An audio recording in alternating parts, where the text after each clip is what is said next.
Thank you, Catherine. Hello, everyone. Welcome. We have a very interesting topic for today. We're all interested in China, and winning in China, of course, is something many companies would like to do. We are fortunate to have today as our speaker, Lele Sang, who was a global fellow at Wharton when she wrote this book and co-authored it with Carl Ulrich, who's on the faculty at Wharton. And the book is published by Wharton Publishing in 2021. And so without further ado, I want to welcome Lele. Thank you for doing this and sharing your insights from your major research project. And we look forward to learning a lot from your presentation, but also having some time for Q&A. So over to you, Lele. Welcome. Thank you. Thank you, Professor Ravi. It's my great honor to be here. I spent some time last year at Northeastern University's Business School. So I am super excited to be back here to meet with awesome faculty members, students, and some audience. So today I'm going to share about my book, Winning in China. So let me admit more people. I was a journalist in China covering business and politics, and then I switched my career after attending University of Pennsylvania. So I worked for private sector in marketing. I worked for startups and multinational corporations in both the US and China. While I was working for an American company in Shanghai, so I noticed some global companies, including some star players, either struggled or failed in China. So for instance, Amazon succeeded in almost each single market it operated, except for China. So why was that? Was that because of the Chinese government? They either inhibited foreign companies or they favored their domestic rivals, or because of the fierce competition coming from Chinese domestic companies, or because of the drastically different operational environment that foreign companies found difficult to navigate, or because of the foreign companies' own operations that they fell short on governance strategies or product market fit. So I started looking for books about those subjects, but unfortunately and surprisingly, there was none. So that's why I decided to investigate and write a book about it. So during that process, then I quit my corporate job and started my research.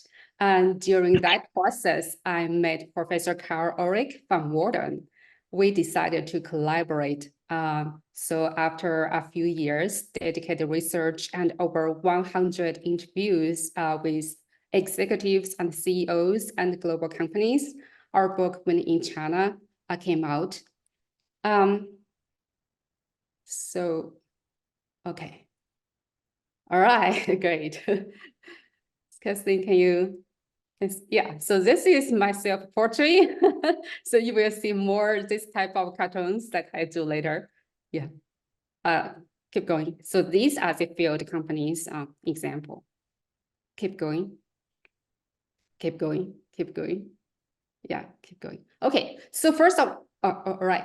So first of all, I'd like to point out some key characteristics of the Chinese market, because this is the questions that I was often asked.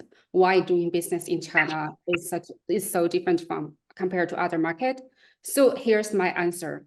First is the role of the government.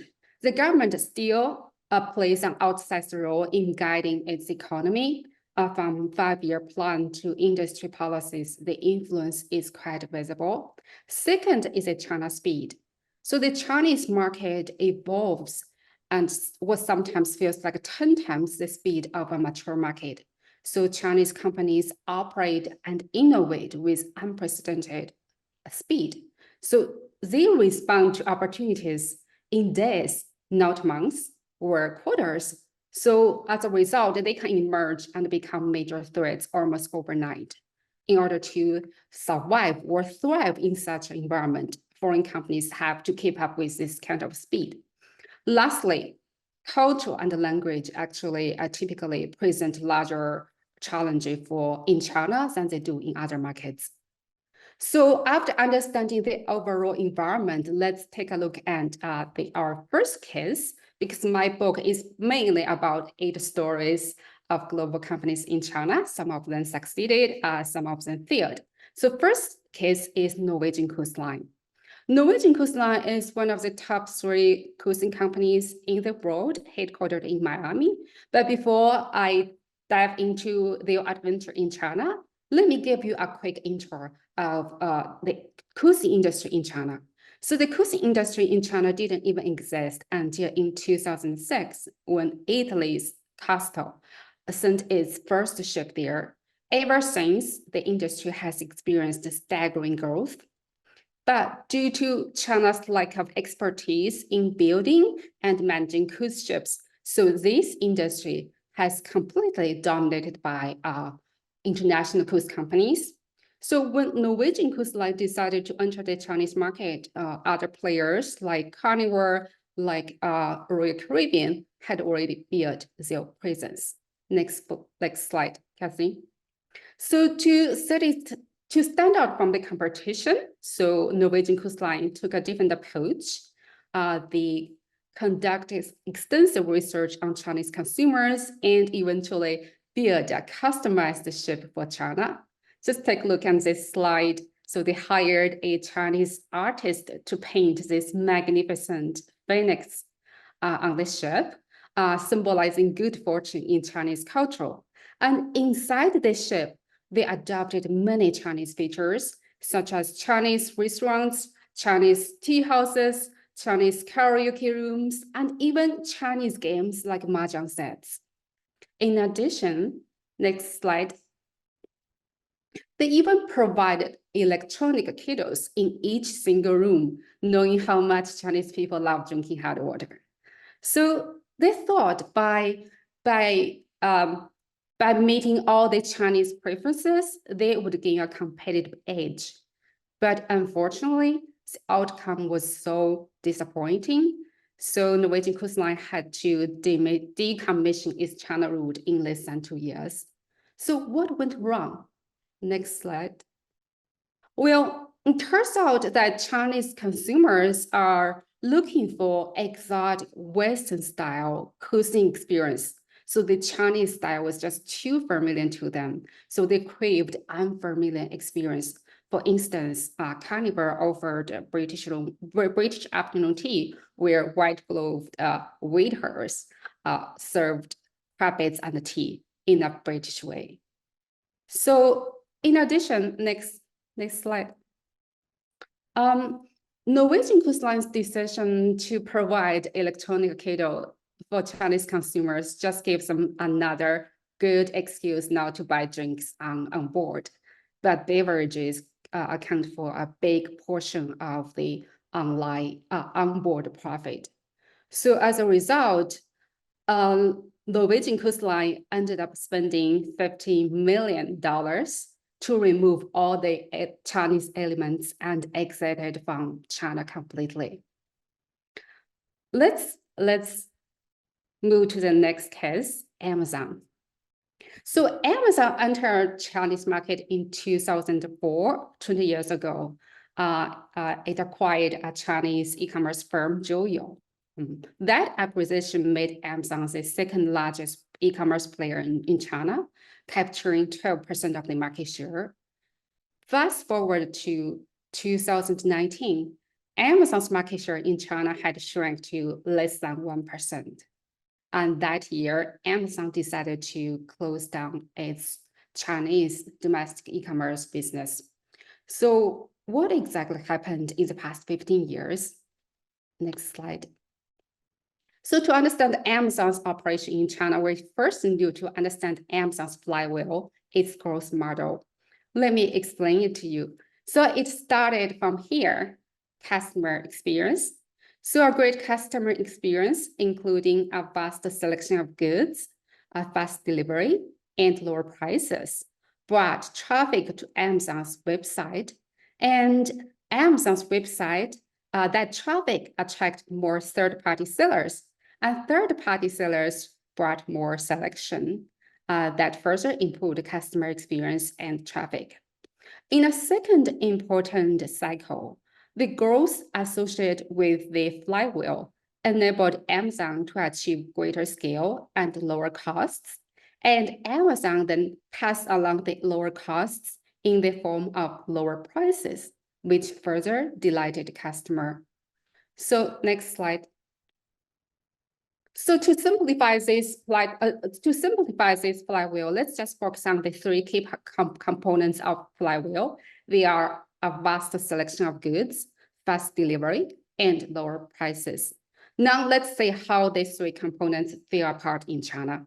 Next slide. So first of all is the selection. Amazon's selection in China was much narrower than its Chinese competition. The main reason was because Amazon employed buybacks to help its users pick the best option. So the buybacks is this rectangle on the right corner of the product page, where consumers can make a purchase by clicking either buy now or add to cart. So for instance, if a consumer wants to buy a pair of Nike shoes, so the product page will display a buybacks next to a vendor. Under the buybacks are other vendors, other options, but most consumers won't even notice them or even click on them. So most of Amazon's marketplace sales are made through buybacks. So as a result, capture a buybacks becomes each seller's goal. But to win a buybacks, sellers must know all the rules and improve their services. But Chinese sellers, on the other hand, found the buybacks concept complicated, so they choose to sell on other platforms without such restrictive system, such as Alibaba and JD. So as a result, Amazon struggled to attract third-party sellers, and without enough third-party sellers, Amazon failed to attract a large number of Chinese consumers. Next slide. So Amazon's lower prices had served the company so well for many, many years until it encountered Chinese competitors. So Chinese entrepreneurs are much more aggressive than their counterparts in the West. They are willing to do whatever it takes to win. So for instance, this is Richard Liu. He's the founder of JD, which is China's second largest e-commerce player. So Richard Liu launched the price wars to join customers in expense of margins. So other Chinese e-commerce players responded with their own discounts. Alibaba's Jack Ma even went further by creating the famous shopping festival, singles shopping festival, offering huge discounts and promotion. So this kind of aggressive competition was something that Amazon had never encountered in any market it operated. So it did nothing to respond. Next slide. Next slide. Oh. So we all know that Amazon is the king of logistics, but JD's Richard Liu just figured out a way to outperform Amazon in faster delivery by combining regional shipping and in-house delivery. So Amazon shipped goods in China nationally. For instance, if a product requested by a customer was out of stock in one warehouse, Amazon will ship it from another warehouse regardless of the distance.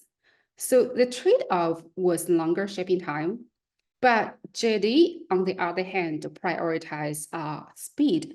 If a product requested by a customer was not available in a nearby warehouse, it would just tell the customer, oh, this is not available, as opposed to shipping it from a distant warehouse. So in this way, it ensured fast speed. In addition, unlike Amazon, which relied on dozens of third-party couriers for the last mile delivery, JD built its in-house delivery team with drivers riding on bikes on three-wheeled electric bikes. So they are pretty nimble. They were able to navigate through the chaotic traffic in Chinese cities and venture onto the dirt roads in the country. So as a result, when the three components fell apart in China, so Amazon's flywheel just stopped spinning. Next slide. Now let's take a look at another case, LinkedIn. So LinkedIn was once perceived as a role model for internet company entering Chinese market due to its rapid growth. But in 2021, the company decided to close its professional networking servers in China. So let's take a look at how it came to this point. Next slide. When LinkedIn entered Chinese market in 2014, it adopted a radical localization approach by creating an app called Chitu. This app. So this app Chitu had many similar features and functionalities of LinkedIn, but it was catered to Chinese preferences. For instance, user could register through their mobile phones instead of email, given China is a mobile-first country. And another interesting feature was the ability to add new connections by scanning QR codes. So the overall plan was to provide English-speaking users with LinkedIn and Chinese-speaking users with Chitu. But despite all the efforts, neither Chitu nor LinkedIn gained much traction. So why was that? Well, next slide. The main reason was the demand for professional networking in China was being met by two apps. One is WeChat, the other is Zhaihang. So WeChat is essentially a super app with 800 million users. So combining the functionalities of WhatsApp, Twitter, and Facebook. So unlike in the West, where people tend to separate their personal life and professional life by use both LinkedIn and Facebook, in China, everything is posted on WeChat. For instance, you can see someone's birthday party pictures and customer event shots all on WeChat. And it became very common in the business setting to exchange WeChat instead of business cards. Once people were connected on WeChat, there were no reasons for them to switch to another platform. But it's important to note that WeChat operates based on acquaintances, which means you have to know someone's WeChat ID before connecting with this person. But what if you wanted to connect with a stranger? Let's see, a marketing expert or a consulting expert. In this case, would LinkedIn be a better option? So the answer is no, because the idea of reaching out to a stranger online or receiving networking requests from unfamiliar individual is quite boring in Chinese networking culture. So this cultural perspective played an important role in the lower user activity rate for LinkedIn in China, despite having tens of millions of users. Many of them just create a profile, but never came back. Back. Yeah. So here is another Chinese company. Chinese tech company saw this gap and created this platform called Zhaihang, this one. So on Zhaihang, professionals displayed their education background, their expertise, their experiences, and offered connections for a fee. So for instance, if you want to reach out to an investor and seek his or her advice, you can book a meeting with this person and pay for that meeting. So Zhaihang also allowed its users to score the meeting and leave comments based on how effective those interactions for. So this just created a completely different business model, but it turns out to be successful in China. So as you can see, LinkedIn was left no strengths to play. So it had to close down its professional servers in China. Next.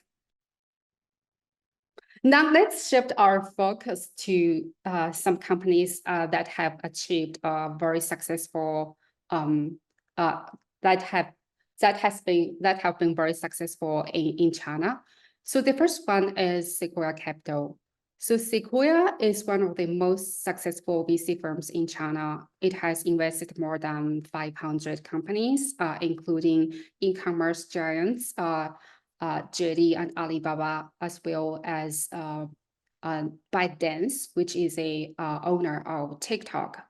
Among all the investments, 53 of them have been valued at more than $1 billion, which means they are unicorns. On top of that, Sequoia China's founding partner, Neil Shen, has topped Forbes Midas list 3 years in a row. So one of the major reasons that, one of the main factors that set Sequoia apart from other VC firms was because it adopted a unique decentralized and centralized approach to run the firm. Next slide. Next slide. Yes, so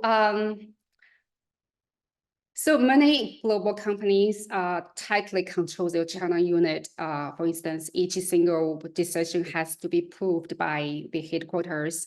So that often leads to delays that can stretch for months or even years.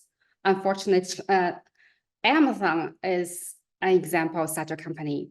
But Sequoia really gave its China unit real autonomy. It allowed its Chinese partners to make their own investment decisions, even though some of the decisions seemed unconventional or even odd from a Silicon Valley perspective.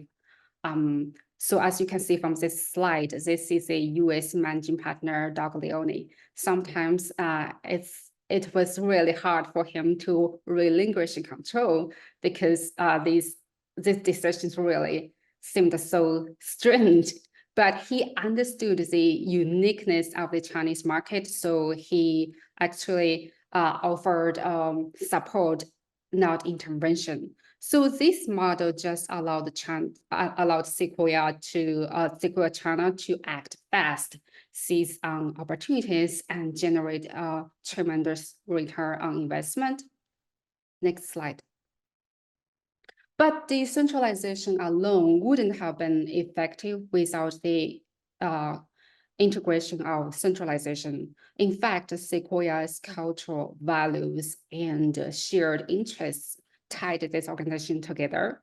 In fact, Sequoia's partners, they often invest their own money in funds controlled by other partners in other regions. So in this way, they shared each other's profits. So just like Nielsen said, there's no such thing called motherhood.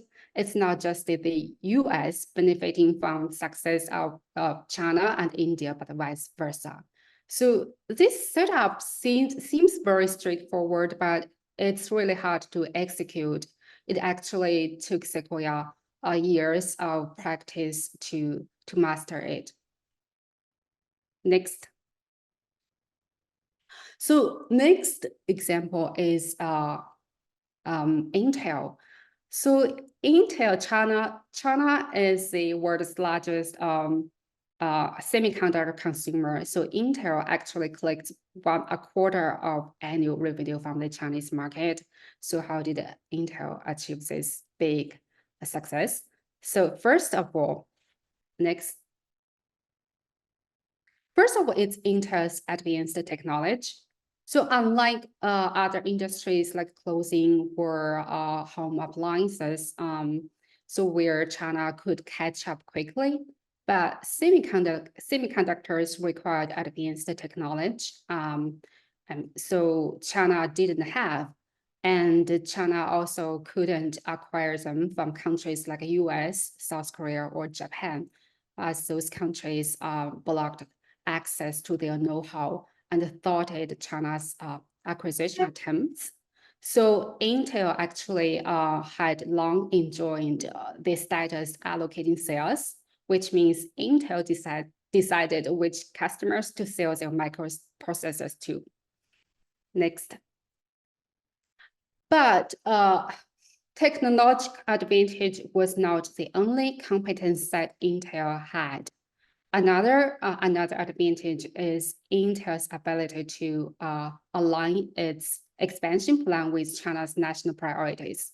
For instance, when the Chinese government encouraged its enterprises to invest in its underdeveloped Western regions, Intel was the first foreign company to respond and build a factory there. So of course, the Chinese government appreciated Intel's effort, and Intel thus received preferential treatment such as cheap land, tax break, and also maintained a good relationship with the Chinese government. Next slide. All right, so this is our last case. It's Zegna, the Italian luxury menswear brand. So Zegna, next slide. Zegna entered the Chinese market during a very challenging time when the mass pro-democracy protest erupted in China. So many foreign investments just poured out of this country due to the unstable political environment and the economic sanctions imposed by countries like the US. But Zegna took a different approach and decided to stay. Next slide. So that was the early 1990s, and that period, one Zegna suit cost 3 times annual income of a Beijing resident.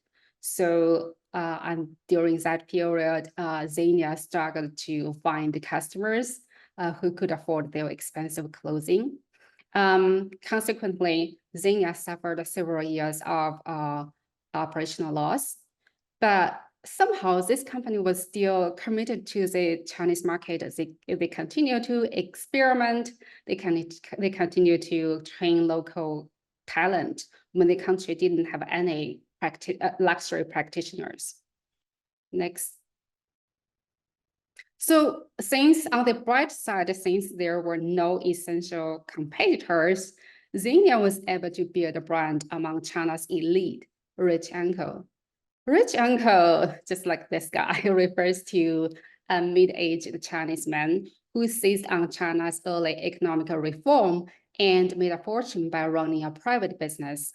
So they usually carry a brick-sized Motorola cell phone, drove a Mercedes, and dressed in Zegna.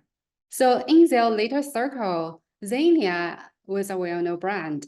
When someone showed up in Zegna, that means everybody would know that this person was rich. So that would help him build credibility to do business with others. So as you can see from the very beginning, the luxury goods in China actually carried social function. So this also explained why China eventually became one of the largest luxury markets in the world. Next. So as the Chinese market evolved, rapid growing upper class and middle class generate a strong demand for luxury goods. Other luxury brands like Louis Vuitton, like Chanel, Gucci, all entered China. But Zegna still had major advantage due to its well-established brand, its customer base, and well-trained employees. So China eventually, Greater China region eventually accounted for a third of Zegna's total sales. Next. Zegna's success also attributed to its ability to innovate its products. One of its most its best-selling products was a jacket, which was very similar to the ones that worn by President Xi Jinping. As President Xi's fashion choices were often emulated by his followers. So this inadvertently boosted Zegna's sales in China. So no one would have predicted a politician, let alone President Xi, would become such a fashion influencer. Yeah. So all right. So these are the brands. These are the cases I like to share. So now I'd like to quickly go through our framework on how to succeed in China. So in order to succeed in China, a foreign company must meet 3 necessary conditions and competently make 5 managerial decisions. So first is demand.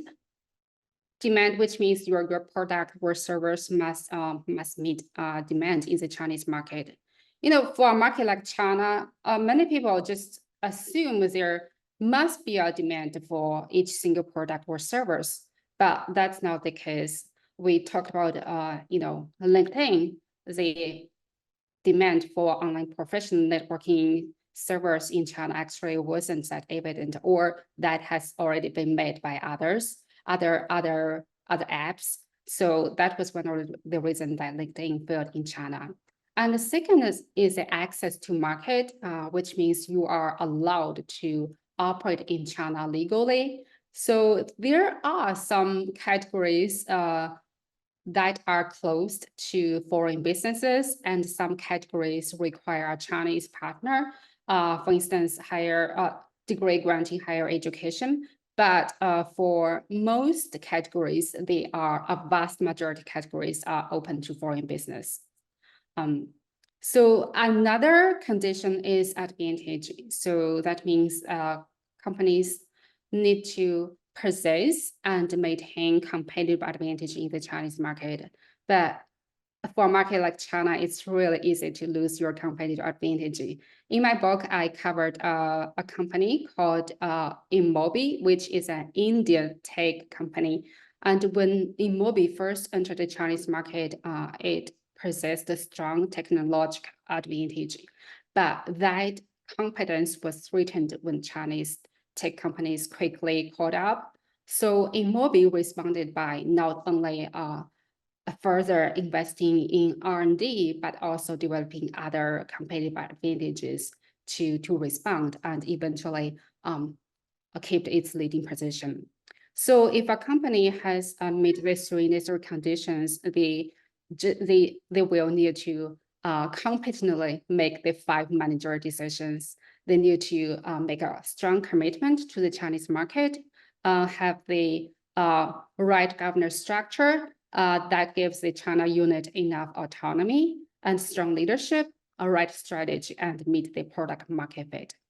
And since we talk about the China speed, so agility is also an important factor, but agility itself is not a managerial decision, but the outcome from leadership and governance structure.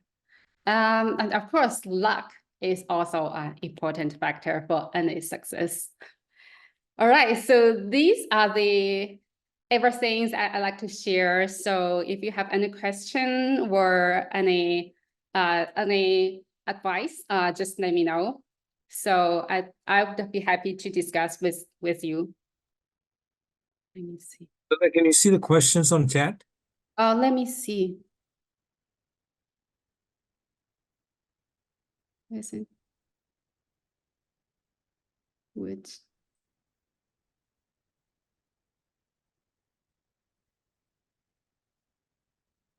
So George, the concluding slides, do they address the question you raised about what aspects of the business model to adapt, and or would you like to ask it again? Oh, me? Yeah. Yeah. Hi, Lele. Thank you very much for those very interesting examples. So as professors, we love examples from journalists, but then we try to abstract principles of what to do. So, for example, my whole career has been work because of Michael Porter, that industry often makes a big difference. So, like, you adapt more, say, for food than for computers, and that you might adapt more for countries that are very different than, say, for Canada, which is not very different. So those are the kinds of things we look for. So can you give us any guidelines like that, beyond have a competitive advantage? I mean, some of your things were very rich, like the shipping one, where it turns out they didn't want a Chinese experience, they wanted a Western experience. When do you know that? Whereas with Zegna, they want to have the Italian experience, and they don't want a Chinese version of Zegna. As I said, Zegna is my favorite brand. Wow. So prove that. Wow. Can you address that in a bit more detail, particularly this?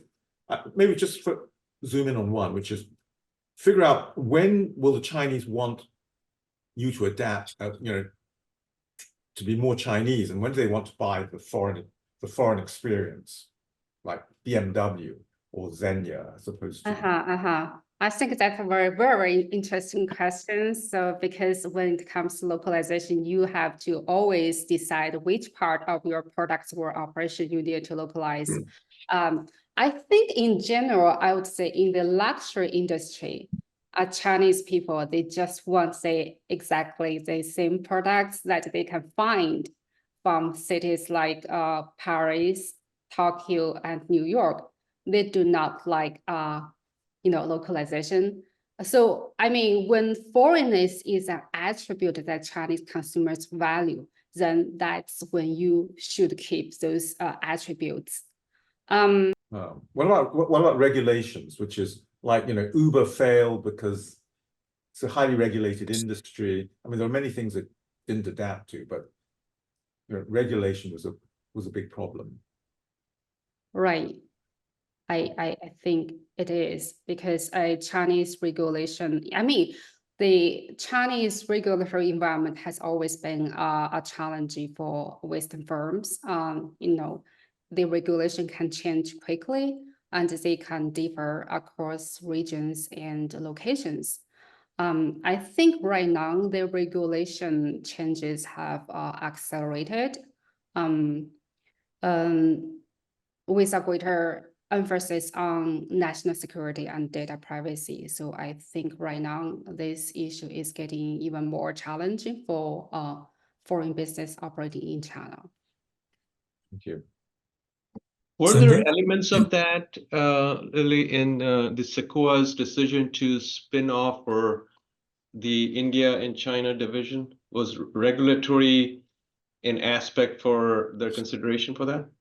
Yes, I think so. Yeah, it's a regulatory reasons for Sequoia to spin off the China unit and India. Yeah. Unit. Okay.